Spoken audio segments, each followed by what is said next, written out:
mengadakan acara Fun Bike, artinya kita mencoba membuat walaupun di tengah pandemi ini kita tetap menjaga kesehatan, menjaga badan, dan tetap sehat dengan berolahraga. Dan harapannya nanti masyarakat yang lain juga tetap menjaga kesehatan badannya melalui olahraga. Nah, ini salah satu bentuk bagaimana kami mengajak ayo walaupun pandemi kita tetap olahraga dan tetap menjaga protokol kesehatan. Ini rangkaian kegiatan peringatan HUT. Ya, ini masih dalam rangkaian kegiatan PDI Perjuangan.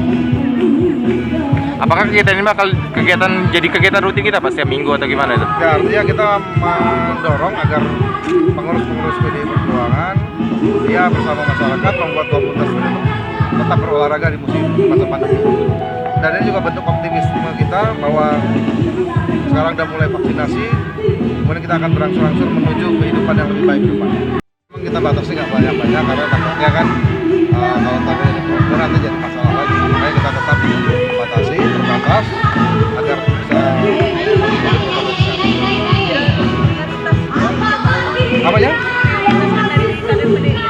Ya kita undang beberapa komunitas, tadi ada beberapa komunitas yang ikut sama-sama untuk berolahraga.